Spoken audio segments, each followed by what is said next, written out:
Bom dia a todos. Com a proteção de Deus, declaro aberta a sessão desta Câmara Criminal no dia de hoje, 18 de janeiro de 2024, exatamente às 8 horas, oportunidade na qual julgaremos 25 feitos, além dos 10 já finalizados em 15 de janeiro último em julgamento virtual.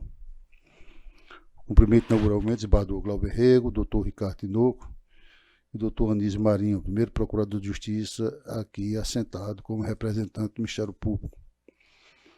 De igual forma, cumprimento os causitos presentes por videoconferência e o faço na pessoa do doutor Aloysio Anunciação Júnior. Estendo meus cumprimentos à senhora Ana Maria Fernandes Ferreira Pinto de Araújo, assessora do NAEP, Núcleo Especial junto à Presidência, em nome de quem cumprimento os demais eventuais colaboradores, além dos policiais militares Sargento Ribeiro e Sargento Vieira, que garantem a nossa segurança. Na ordem administrativa, proponho a leitura e aprovação da ata da sessão anterior. Eu aprovo, desembargador Glauber Rego. Doutor Ricardo Tinoco. Também aprovo, presidente. Expediente, senhora redatora substituta, Raíssa Eduarda. Não há, excelência. Pois não. Indicações e propostas. Só lembrando aos senhores advogados que nessas sessões de hoje e a passada, estamos só julgando e apreciando processos relativos a pessoas encarceradas, Lei Maria da Penha e medidas urgentes, daí porque a pauta está diminuta. Não tem nenhuma indicação ou proposição a fazer, passo a palavra ao desembargador Glauber Rego. Senhor presidente, eu não sei se já fizemos na sessão passada, nesse mês nós temos o festejo aí dos natalícios dos desembargadores Cláudio Santos e desembargador Amauri. Foi feito? Fizemos já, né? Foi feito, então pronto. Não tem nenhum outro, eu não sei. Já um bom dia a todos os advogados, servidores. Pois não, excelente. Doutor Ricardo Tinoco. Sem proposições, senhor presidente. Doutor Anísio Marinho. Sem proposições, excelência. Obrigado. Muito obrigado. Conferência e leitura de acordo, eu não tenho. Desembargador Glauber Rego. Também não, senhor presidente. Doutor Ricardo Tinoco. Também não, senhor presidente. Pois não. Abro a ordem jurisdicional com julgamento dos feitos com pedido de sustentações orais e demais processos apresentados em mesa na ordem regimental. O primeiro é o habeas corpus, é o número 12 da pauta da relatoria do desembargador Glauber Rego. Habeas corpus liminar 081 58 16 54 2023. Impetrante doutor Aloysio Anunciação Júnior. Paciente Micaele Ribeiro de Souza Machado. Em mesa, excelência. Em mesa, senhor presidente. Doutor advogado estão presentes e o processo estando em mesa, vocês dispõem de até 10 minutos, excelência, a partir de agora. Muito obrigado, excelência. Gostaria de desejar bom dia a todos. Bom dia, excelentíssimo senhor desembargador, presidente desta egrégia Câmara Criminal do Tribunal de Justiça do Rio Grande do Norte, desembargador Glauber Rego, ilustre relator deste habeas corpus, desembargador Ricardo Tinoco, serventuários de justiça, colegas advogados aqui presentes, demais presentes na casa. Trata-se de habeas corpus em favor de Micaele Ribeiro de Souza Machado, no qual teve sua custódia preventiva decretada, ao argumento principal de garantia da ordem pública e assegurar a aplicação da lei penal. A autoridade coatora, quando de seu decreto prisional, assim se manifestou. No caso em exame, o fundamento legal para a decretação da preventiva, ou seja, o perigo gerado pelo estado de liberdade dos impetrados, consubstancia-se na garantia da ordem pública e na necessidade de se garantir a aplicação da lei penal. Em outro trecho, diz: a paciente já figura em procedimentos policiais e judiciais relativos a fatos semelhantes e ou decorrentes do narrado nos autos, que bem revela a possibilidade de reiteração criminosa e o perigo que constitui a presença dos mesmos no convívio social.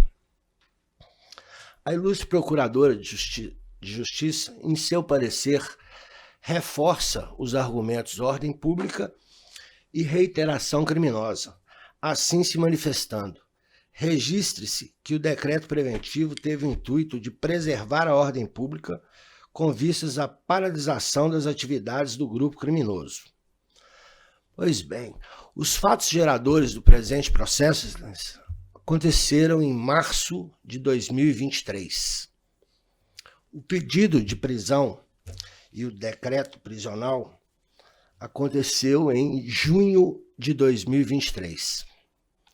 Portanto, passados 11 meses do fato e 7 meses do decreto prisional, não se tem notícia nem comprovação do envolvimento da paciente em nenhuma ação ou inquérito policial, nenhuma ação penal, nada que ela tenha se envolvido após os fatos. O STF vem reiteradamente decidindo que o perigo da liberdade deve ser atual, contemporâneo, não passado ou futuro. Jamais uma medida cautelar poderá se converter em cumprimento antecipado de pena, sob violação grave ao princípio da inocência. O tempo passou, mais de 7 meses do decreto prisional. A ordem pública, no caso em questão, permanece aí, inalterada, inabalada.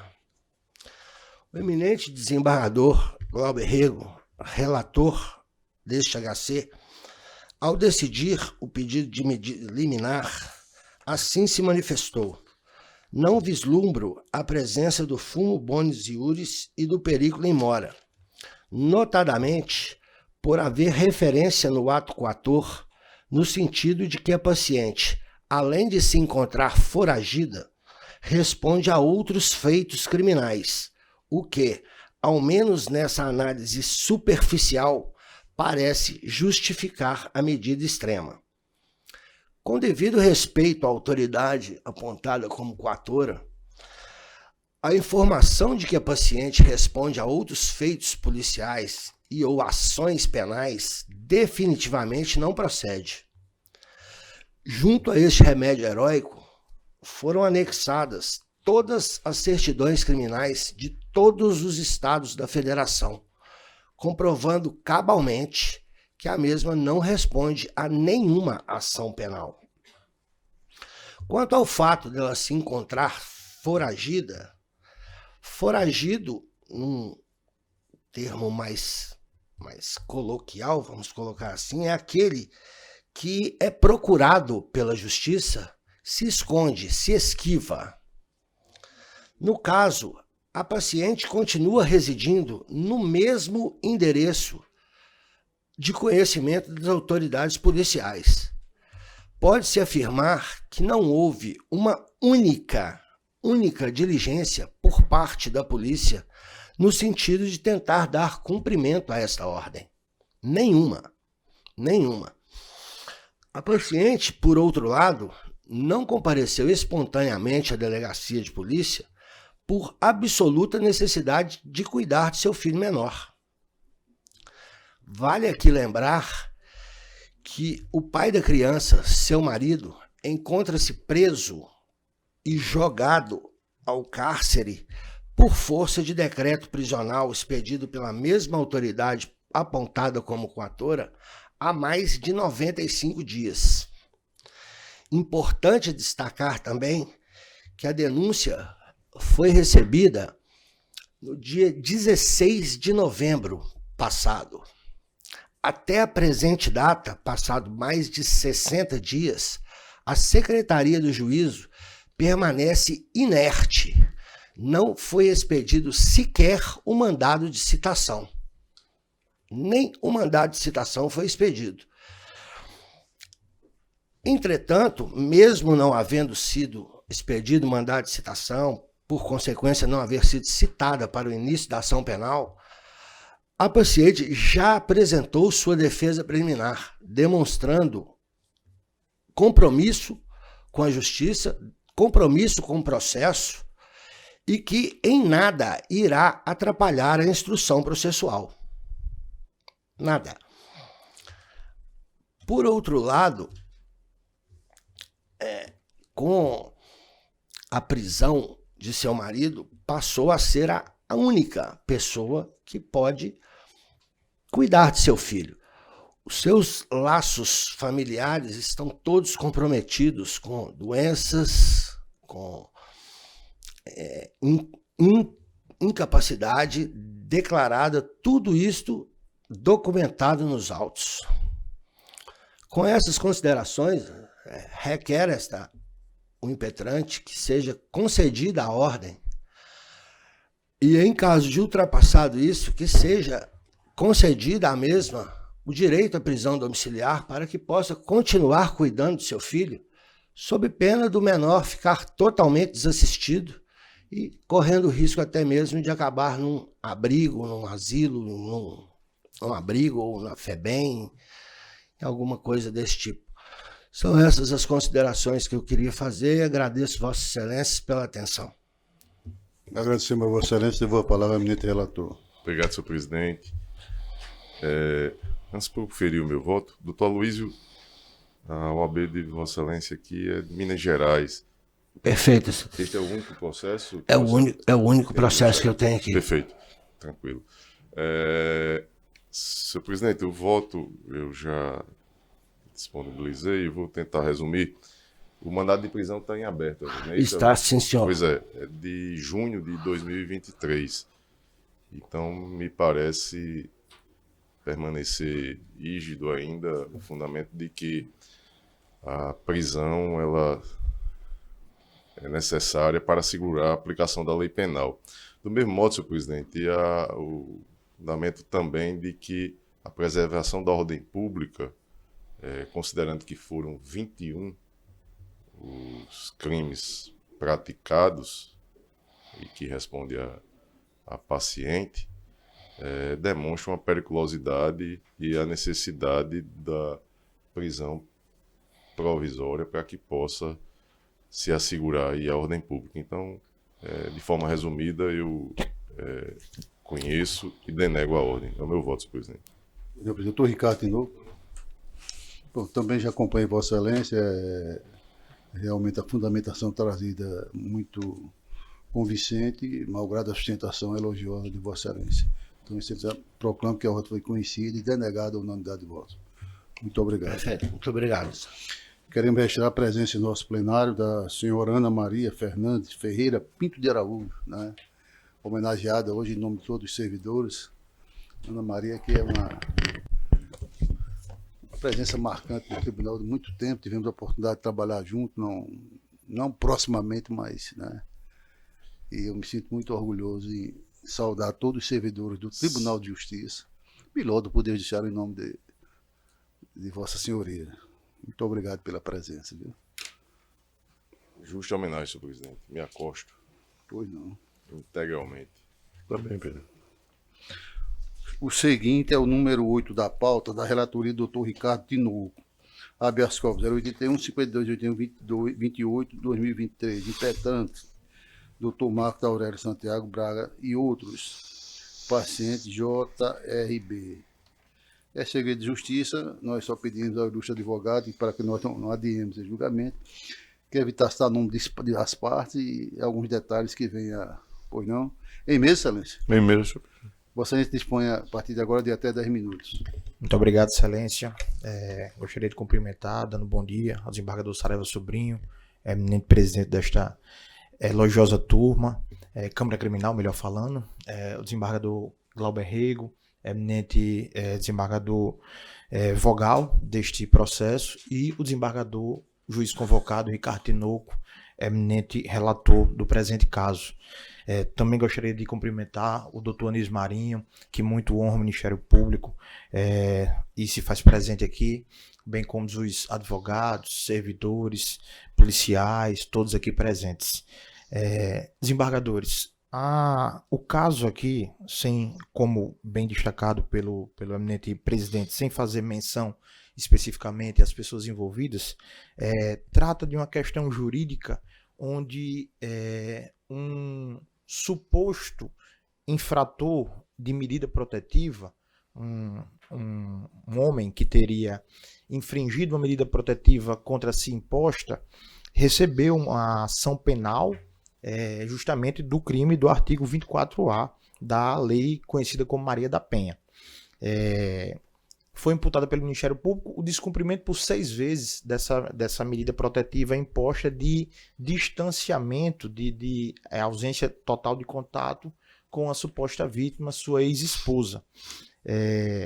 E o que é que se deu nesse contexto? Repito, aqui a ação penal que está sendo combatida, ela é simplesmente quanto ao descumprimento de medidas protetivas. O que se deu nesse contexto? O Ministério Público alegou que por 6 oportunidades, especificamente nas datas dos meses de maio de 2022, agosto de 2022, setembro de 2022, novamente em setembro de 2022, dias 4 e 5, setembro de 2022, dia 20, e em 14 de janeiro de 2023, teriam havido descumprimento dessas medidas protetivas. Essas 5 primeiras situações, até o mês de setembro de 2022, seriam especificamente o descumprimento de medidas no tocante a guarda, discussões quanto ao tratamento das crianças, porque esse casal gerou 2 crianças, ambas menores impúberes. E o último fato, de janeiro de 2023, seria especificamente uma mensagem que o agora paciente teria enviado para a suposta vítima através de uma interposta pessoa. Uma mensagem que ele teria escrito no celular, repassado para uma terceira pessoa encaminhar para sua ex-esposa. Em suma, em outubro de 2022, houve uma audiência de justificação designada pela juíza que conduz o caso, onde a juíza convocou o agora paciente e convocou a suposta vítima, ambos respaldados por seus advogados, acompanhados por seus advogados, para uma reunião, uma audiência de justificação, onde tentou se entender a situação posta, porque há, paralelamente, um litígio de direito de família, na vara de família ocorrendo, sobre guarda, sobre pensão, enfim, e tentou se entender, o que está havendo aqui? E aí, ao final dessa audiência, onde foi tomado o depoimento do ora paciente, da suposta vítima, a juíza que conduz o caso concluiu pela inexistência de descumprimento de medidas protetivas. Tanto que não admoestou o agora paciente que tinha contra si imposta medidas protetivas, não determinou a sua, muito menos, a sua medida, a medida extrema de prisão preventiva sua, por descumprimento de medida protetiva, e prosseguiu o feito, só mantendo as medidas protetivas. Em suma, e falando grosso modo, a juíza determinou, olha, não houve aqui descumprimento de medidas protetivas até então, isso em outubro de 2022, e os 5 fatos primeiros são até setembro de 2022. Não houve descumprimentos, e as discussões de vocês aqui se cingem a matérias de direito de família. Vão tratar isso na vara de família, aqui não é a seara adequada. Ponto. Determinou-se o prosseguimento do feito, o feito se prosseguiu com a cautelar de afastamento do ora paciente em relação à suposta vítima, e em janeiro de 2023 teve esse problema especificamente da mensagem que ele teria mandado para uma pessoa, que uma pessoa encaminhou para a ex-esposa dele. Quanto aos 5 primeiros fatos, a defesa vem respeitosamente alegar a total ausência de justa causa para o prosseguimento da persecução penal. É sabido por essa Câmara, é useiro e vezeiro aqui o argumento de que o processo penal, ele é a última ratio. Ele é um processo que gera a chamada pena de branquilo para o réu. É uma pena muito pesada para um homem de bem simplesmente já sentar no banco dos réus. E avalia ainda mais quando essa pessoa, um cidadão comum, já tem na sua ótica, na sua cognição, que a juíza do seu caso lhe chamou para uma reunião e disse, olha, você não descumpriu medida protetiva, não se preocupe. E assim ele acreditava, até ter recebido a ação penal formulada pelo Ministério Público. Então, ao fundamentar e descartar o argumento defensivo de que não havia justa causa para persecução penal, com muito respeito, peço Weiner para ler o que diz a douta magistrada. Pois bem, analisando detidamente os autos, verifica que a denúncia não carece de justa causa, o que, aliás, já foi analisado quando o recebimento da referida peça acusatória. A exordial criminal, com efeito, cumpre a risca as diretrizes do artigo 4.1 do CPP, não havendo que se falar em denúncia genérica. Em que pese a interpretação do réu em concluir que este juízo já se pronunciou em momento anterior sobre a inocorrência de descumprimento e que utilize como amparo para tal argumento contido no termo de audiência de justificação anexado ao ID 9979-6905, necessário esclarecer que a medida cautelar de número X, que é o número do processo, não se presta a discutir o mérito de possíveis crimes praticados pelo acusado. Cabível anotar ainda que os autos das medidas protetivas de urgência se prestam exclusivamente a garantir a incolumidade da vítima em contexto de violência doméstica praticada em razão de gênero e que, apesar de época da realização da audiência de justificação, este juízo não haver visualizado legítimo descumprimento, tal assertiva se deu tão somente pelo fato das cautelares amparadas pela Lei Maria da Penha se darem sede de cognição sumária, onde não se trava típico contraditório. Logo, este juízo, em momento algum, reconheceu de modo definitivo e enfrentando o mérito pela inocorrência de qualquer descumprimento. Observou apenas, diante dos dados até então colhidos, pela inexistência de elementos suficientes para afirmar categoricamente se houver ou não a inobservância das cautelares impostas ao acusado. Tal assertiva pode ser corroborada mediante a leitura do termo de audiência de justificação, onde este juiz buscou destacar que o ato, então praticado, se prestaria tão somente a colher elementos para verificar se necessária a manutenção das medidas protetivas de urgência, as quais permaneceram. Sendo assim, compreende pela não caracterização de overcharging prosecution. Ora, exordial em nenhum momento excedeu contra as imputações penais apontadas, visto que o mérito contra os seus descumprimentos noticiados pela ofendida não foram enfrentados, e nem mesmo se utilizou de elementos inexistentes para amparar a denúncia ou exasperar a pena a ser possivelmente aplicada. Ora, excelências, se no momento de uma audiência de justificação a douta magistrada sequer aquilatou em sede de cognição sumária a existência de indícios de descumprimento de medida protetiva, avalie receber uma ação penal quanto ao descumprimento de medidas protetivas. É isso que se quer trazer aqui, a discussão e análise. Qual o papel que um cidadão comum consegue interpretar do judiciário, que é um órgão técnico, quando esse mesmo juiz diz perante ele que ele não descumpriu medidas protetivas, mas logo em seguida, quando há a propulsora de uma ação penal, esse juízo faz: eu não sei se houve descumprimento ou não, vamos deixar isso para o mérito. Mas se no momento de cognição sumária sequer tem elementos mínimos necessários para, pelo menos, admoestar a parte, para dizer: olha, meu filho, você não pode fazer isso com sua ex-esposa, não. Você precisa tomar atenção. Se afaste dela, não tenha esse tipo de contato. Mas não, excelências, a magistrada simplesmente disse que não havia descumprimento de medidas. Passando ao fim, em respeito ao meu tempo, eu chamo a atenção só que o segundo ponto, quanto à mensagem enviada, essa mensagem sequer foi especificada, delimitada nos autos. A defesa sequer pôde se defender dessa mensagem, porque o Ministério Público não especificou que mensagem seria essa. Infelizmente, a douta magistrada de primeiro grau disse que isso seria matéria de mérito. Veja-se só, como é que a defesa vai se defender, apresentar resposta à acusação quanto a um documento que não está especificado juntado aos autos. Por causa disso, pedimos a inépcia da inicial. Com essas razões e agradecendo a ilustre Câmara por ter paciência e mesmo esgotando meu tempo, aguardar a minha conclusão, a defesa pede a concessão da ordem de habeas corpus para o trancamento da ação penal. Muito obrigado. Vossa Excelência. Registramos a presença no plenário do desembargador Expedito Ferreira, que atuará no próximo feito. Com a palavra, o eminente relator, doutor Ricardo Tinoco. Presidente, primeiramente parabenizar a defesa pela brilhante sustentação realizada, dotada de tecnicismo e de muita objetividade. Eu irei ser bastante pontual, examinando com especificidade a matéria que foi trazida ao conhecimento dessa Câmara pela via do HC. São dois os pontos centrais. Primeiro, a ausência de justa causa. Aliás, pela ordem, devo dizer, Primeiramente, a alegação de inépcia da denúncia ante a alegada inobservância do artigo 41 do Código de Processo Penal. E depois também se afirma a ausência de justa causa para o processamento da ação penal.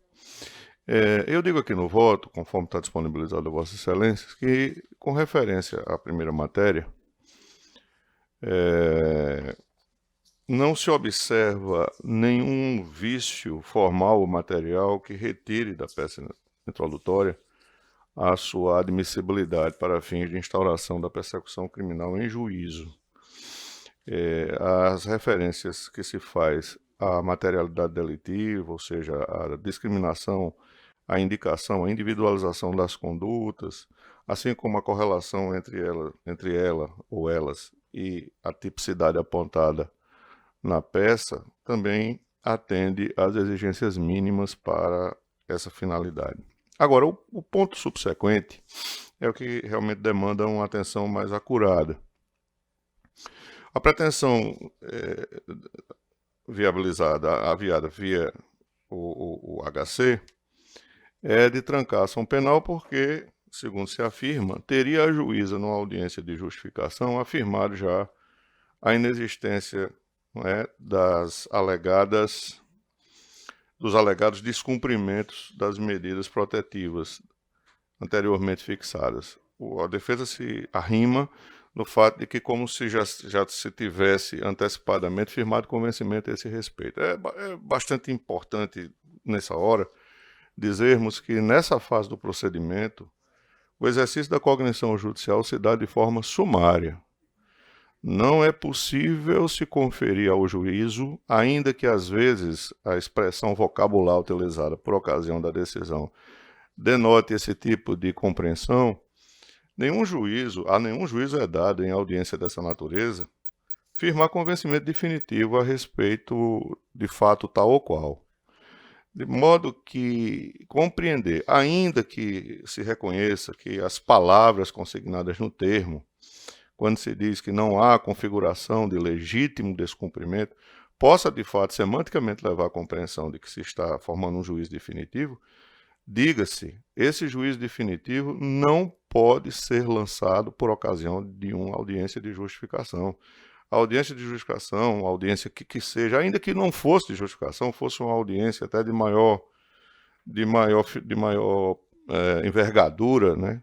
Uma audiência que tivesse uma finalidade ainda mais abrangente, o juízo não pode, em momento que tal, formar convencimento definitivo a esse respeito. De modo que também fazer uso do HC com uma finalidade tão extrema, se é que é possível assim dizermos, que é exatamente inviabilizar o processamento da demanda penal em juízo, mostra-se, pelo menos no presente momento, uma postura que, se adotada, poderia ser vista como bastante precária e, portanto, não detentora de seu resguardo jurídico. Então, eu estou, com base nessa fundamentação, senhor presidente, entendendo que o processo penal deverá ter sua sequência natural e, com base nisso, conhecendo da ordem impetrada, mas denegando-a na forma como foi consignada na petição do HC. É como voto. Pois, com o devido descumprimento, doutor advogado, realmente a tese bem exposta, mas não leva no primeiro momento a um convencimento. A argumentativa trazida pelo relator realmente é excelente, de sorte que eu estou acompanhando sua excelência pela denegação da ordem.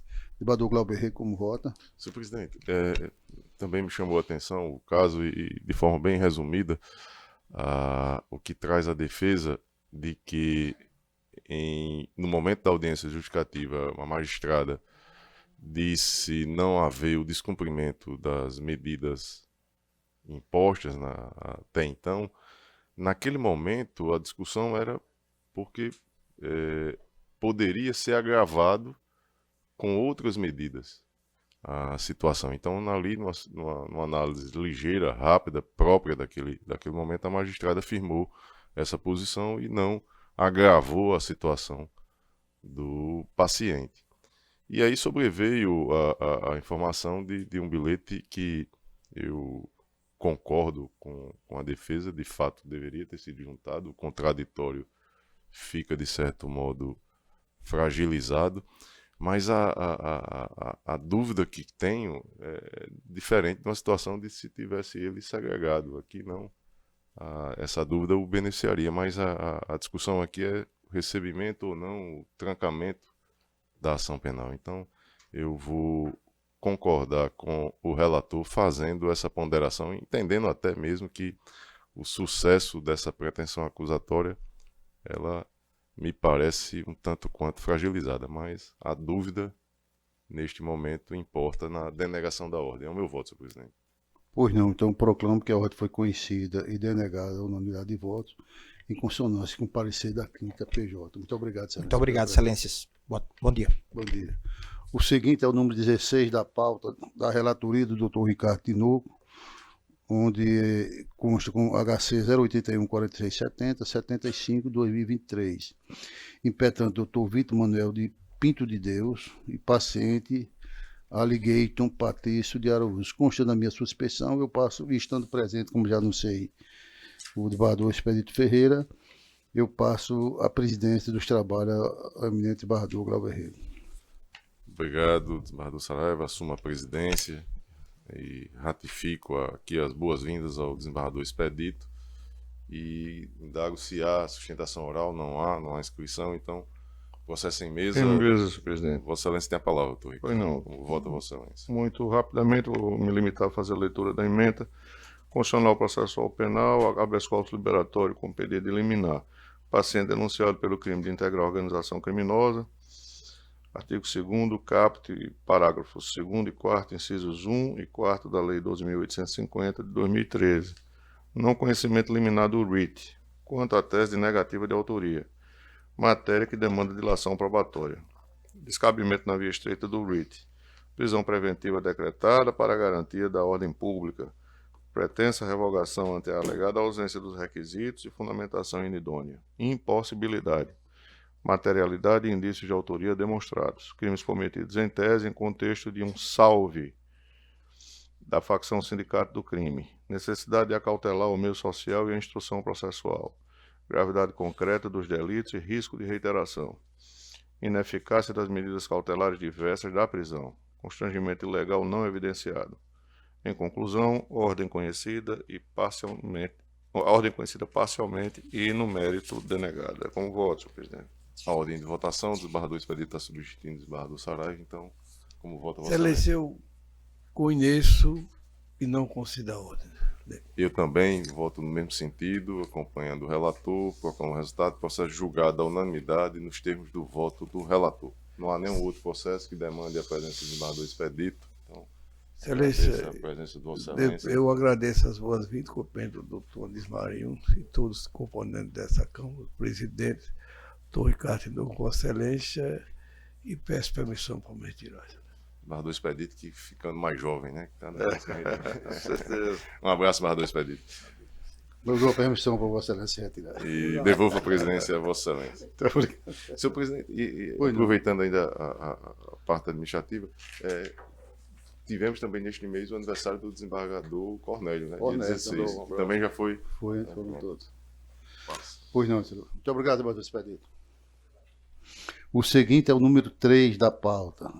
Da relatoria do desembargador Glauber Rego, habeas corpus 081 55 39 2023. Impetrante Paulo Igor Cunha Peixoto.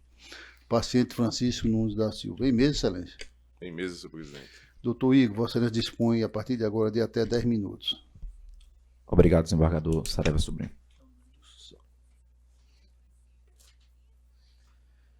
Bom dia a todos. Gostaria de cumprimentar o desembargador Saraiva Sobrinho, presidente dessa Câmara Criminal. Cumprimento também o desembargador Glauber Rego, relator desse habeas corpus, assim como eu cumprimento o juiz convocado, doutor Ricardo Tinoco. Gostaria de estender meus cumprimentos a todos os eventuários da Justiça, também ao procurador de Justiça, doutor Anísio. Deixo meus cumprimentos e aos colegas, os nobres colegas advogados e os policiais militares. O que me traz aqui fazer essa sustentação oral, o processo Francisco Nunes da Silva, excelências. Esse processo quando eu comecei a estudar ele, eu percebi 2 pontos. O primeiro, desembargador Glauber Rego, foi quando eu comecei a estudar, vi o inquérito, vi o recebimento da denúncia e passei para a audiência. E quando eu cheguei às mídias da audiência, percebi que não estava juntado lá a possível sentença oral. Comecei a procurar e fui até o fórum de Açu perguntar se estava em alguma mídia de algum daqueles computadores. E eu recebi como resposta não, que não estava presente. E por que eu digo isso? Porque há uma degravação de mídia no próprio processo. Mas essa degravação do desembargador Glauber, ela é muito interessante. Por quê? A juíza relata, diz, solicita a certidão de antecedentes criminais para posteriormente fazer conclusão e sentenciar o processo.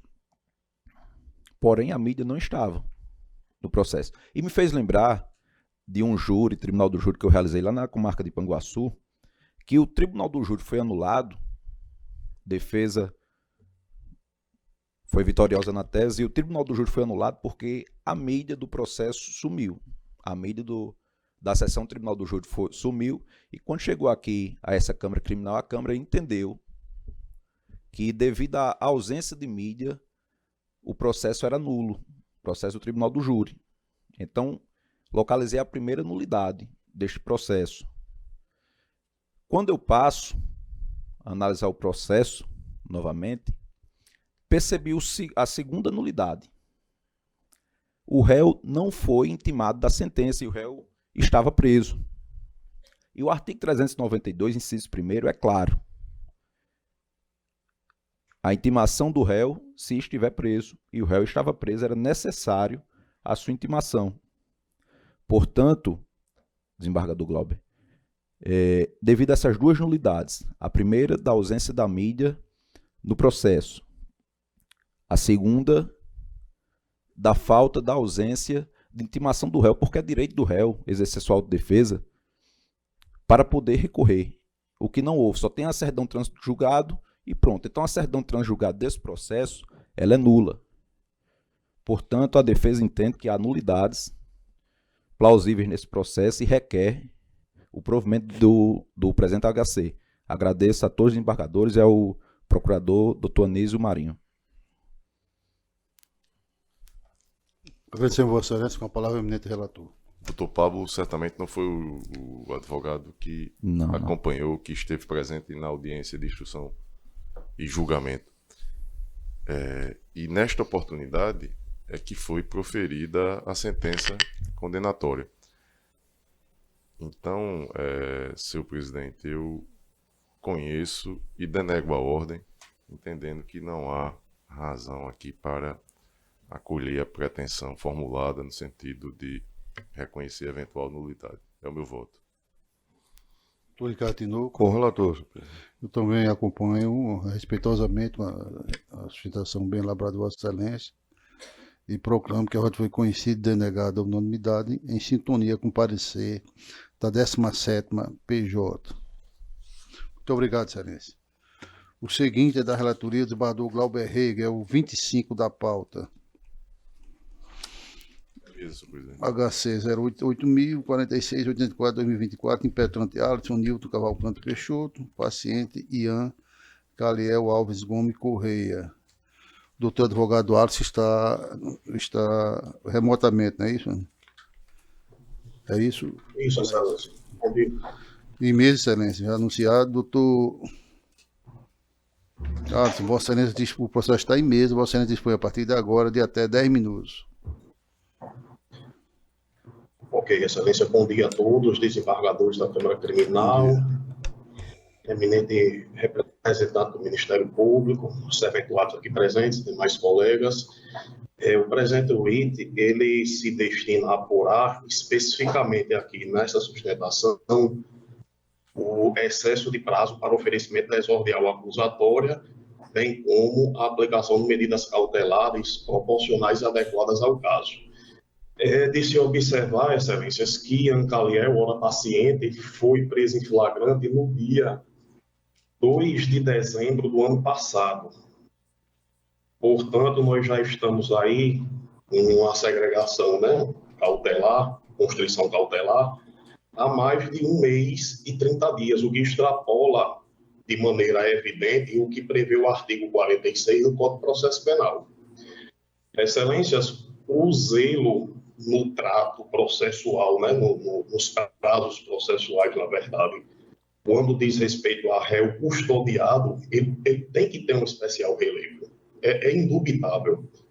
Ora, vejamos, o réu, né, que nem está a condição de réu agora nesse momento, né, o autuado, porque não foi deflagrada a persecução penal, ele está num evidente prejuízo assim, muito grave, porque nesse meio tempo, nesse interregno de tempo, já poderia ter sido designada a audiência de instrução, certo? Nesse meio tempo, a defesa já teria se articulado no sentido das teses defensivas, de forma que esse feito, ele não precisa, né, ele não é necessário, não se mostra necessário uma dilação, né, uma preocupação maior. Isto é, em outras palavras, é um feito em baixa complexidade. Se trata de um só autuado, é um crime comum, normal, que acontece bastante, é um tráfico de drogas. Certamente, pelo princípio da homogeneidade, né, caso haja eventual condenação em pena, né, enfim, a condenação seria num regime prisional menos gravoso, num semiaberto, de maneira que a segregação cautelar também, sob o ponto de vista do vilipêndio à ordem pública, não existe, é insubsistente. Não há nenhuma condenação pretérita, o réu o autuado é tecnicamente primário. No decreto, né, que iniciou no auto de prisão em flagrante, na audiência de custódia, a juíza plantonista não delimitou até que ponto as medidas cautelares seriam proporcionais, enfim, a inidoneidade da decisão inicial. Tudo isso reverte, né, proporciona, evidencia o cenário de ilegalidade, o constrangimento ilegal pelo excesso de prazo e a necessidade, a possibilidade da adequação de medidas cautelares diversas e proporcionais ao caso concreto nos modos do artigo 319. Então, Excelência, de maneira pontual, sem muito se estender, a defesa pugna pelo reconhecimento do excesso de prazo, sendo certo que as cautelares nesse caso concreto são proporcionais e farão com que o deslinde do feito, né, a ilegalidade, na verdade, seja sanada. É esses termos que a defesa se manifesta e pede deferimento. Muito obrigado, Excelência. Devolvo a palavra ao eminente relator. Senhor presidente, tem uma preliminar trazida pela Procuradoria de Justiça que eu estou rejeitando e uma alegação da defesa de nulidade por eventual invasão domiciliar que eu não estou aqui reconhecendo. E também se pede a aplicação de medidas cautelares, eu não vejo adequada ao caso concreto. Há uma gravidade acentuada na prática delitiva, que demonstra a periculosidade do paciente e importa na necessidade de sua segregação cautelar para interromper aí a prática delitiva e assegurar a garantia da ordem pública, senhor presidente. Então eu conheço e denego a ordem. Doutor Ricardo Tinoco. Eu acompanho o relator, senhor presidente. Também acompanho e proclamo a ordem foi conhecida e denegada a unanimidade de votos, em sintonia com a 12ª PJ. Doutor advogado, muito obrigado pela presença. Agora vamos os feitos que houveram destaque por parecer oral. É o número 1 da pauta, Apelação Criminal 06, 31698, 2014, 820. Apelante Denil Tomás de Brito, advogado Dr. Igor Castro Barbosa e outros. Consta o seguinte: no dia 11 de janeiro, após voto do relator, provendo parcialmente o apelo, acompanhado em parte pelo desembargador Saraiva Sobrinho, pediu vistos autos desembargador Glauber Rego. Em mesa, Excelência? Em mesa, senhor presidente. Pois não, Excelência. Voto oral mesmo e vou tentar resumir aqui. divergência de Vossa Excelência é com relação à possibilidade ou não de se reconhecer a prescrição com a mudança na dosimetria feita aqui na Câmara Criminal, em razão de um recurso somente da defesa, né? E a posição da Câmara Criminal ela vinha nesse sentido, e na oportunidade em que se iniciou o julgamento do processo, a intervenção de doutora Naide, do Ministério Público, instigou aí o relator a refletir a respeito e, inclusive, modificar o seu voto, né, e no sentido de que, reconhecendo que, não havendo o trânsito em julgado para acusação, não poderia haver o reconhecimento da prescrição. A leitura, senhor presidente, que eu faço aqui o parágrafo 1º do artigo 110 do CP, ela tem a seguinte redação: a prescrição depois da sentença condenatória com trânsito em julgado para acusação ou depois de improvido seu recurso, regula-se pela pena aplicada, não podendo em nenhuma hipótese ter por marco e tal. Então, a possibilidade do trânsito em julgado, que fica a dúvida, não teve o recurso na origem, poderia muito bem a Secretaria certificar o trânsito de julgado para acusação, muito embora se tenha a discussão de que, com a mudança aqui, haveria sucumbência do Ministério Público e ele poderia, nesta parte, levar a discussão à instância superior. E esse debate acontece no STJ, não tem, está em aberto ainda, tem se reconhecido a possibilidade do recurso do Ministério Público. Inclusive, eu trago aqui um recurso especial num caso muito idêntico, 2064684 Pernambuco. Lá também, numa situação idêntica, a apelação somente da defesa e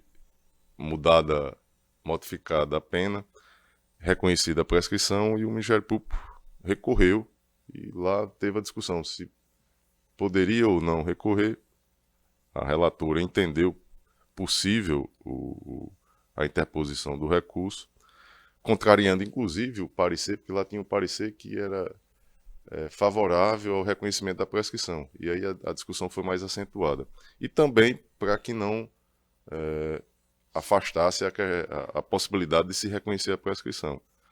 E aí a relatora, ela admitiu o recurso, reconheceu essa possibilidade da intervenção do Ministério Público, mesmo depois de um parecer favorável, mesmo depois de não tendo sido apelante, né? E limitou-se a dizer, na discussão da prescrição, a julgar prejudicado essa discussão em razão da modificação. Com a modificação, a nova pena não teria, porque foi dado provimento ao recurso especial. Então, foi restabelecida a condenação imposta lá no primeiro grau, que não trazia aí a possibilidade do reconhecimento da prescrição. Ou seja, reconhecer a prescrição neste momento com uma pena que, pelos cálculos de termo inicial e termo final, está prescrita, não vai trazer nenhum prejuízo para o Ministério Público. A discussão de se há ou não o trânsito em julgado, ela está aberta, né, por conta de que não houve recurso. Poderia muito bem a Secretaria Judiciária lá certificar para acusação o trânsito em julgado. Mas eu vou além, senhor presidente. O dispositivo, parágrafo 1º, diz que essa é uma possibilidade. A outra, ou depois de improvido o seu recurso. Ou seja, se não teve o recurso. Né? E aí, se deixar não reconhecer a prescrição de uma pena que está, não que está prescrita, essa pena ela fica em aberto e tem como posso dizer aqui, os desdobramentos, né, de evento dessa sanção. E Exatamente, é assim que temos feito. E assim que eu estou trazendo aqui o Tribunal de Pernambuco, que também o faz, e outros também. Então, pedindo vênia ao relator e reconhecendo a importância do debate, senhor presidente, eu vou permanecer fiel à posição da Câmara Criminal e fica aí aberto ao Ministério Público a oportunidade de recorrer, porque assim tem entendido a Corte Superior, mesmo não tendo sido ele apelante, e que eventual sucesso restabelece aí sim a pena. Mas eu vou acompanhar Vossa Excelência. Ricardo Tinoco. Senhor presidente, as razões pelas quais eu me acostei ao entendimento lançado pelo Ministério Público na sessão referenciada por Badal Glauber, em que realmente se deu, pela minha ótica, a necessidade de resguardar a chance do Ministério Público interpor um recurso para a instância superior e, com isso, impedir que se reconhecesse a prescrição por esta Câmara. As razões já foram colocadas, eu não gostaria de retomar, até porque, como foi muito bem ressaltado pela fala do desembargador Glauber, a matéria ela sugere uma discussão já bastante acentuada nas instâncias superiores. Então, é fato que não há um... E em direito, quando se fala de tese, nós não falamos no sentido da verdade que se busca segundo aquela lógica formal, né, binária. Ou está certo ou está errado. Né? Nós sabemos que nós trabalhamos com outro tipo de juízo, é um juízo dotado de relativismos, né? Quer dizer, não existe em relação a isso uma única verdade.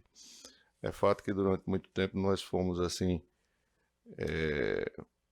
nós fomos bastante influenciados pelo modelo das ciências da natureza, das ciências reais, das ciências matemáticas, em que nós agimos como se fosse para buscarmos uma única resposta para todos os conflitos que aportavam no judiciário. Então, como bem foi destacado, as duas posições são posições que encontram fundamentação teórica, jurídica, à saciedade. Eu quero só agregar uma coisa, sem me alongar, é que, para justificar a posição, e sem nenhum sentido de tentar mudar a posição adotada por Vossas Excelências, muito longe disso, até pelas razões que já coloquei, é que essa interpretação que foi trazida pelo Ministério Público, com a qual eu realmente de fato me posicionei convergindo em face daquele entendimento, também se escora num consectário próprio do devido processo legal, que é garantir o acesso à justiça, inclusive a nível recursal.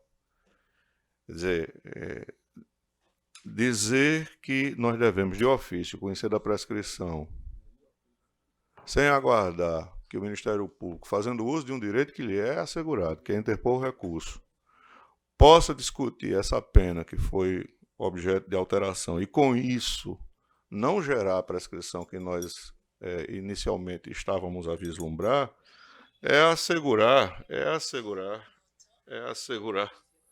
Pedi licença. Infelizmente tinha deixado aqui o telefone, peço desculpas. Assim, a meu ver, fechar os olhos para uma interpretação, uma hermenêutica que tem escoro na Carta Constitucional. Quer dizer, quando a gente fala de acesso à justiça, não fala só acesso ao primeiro grau de jurisdição, nem à instância revisora, nem ao tribunal.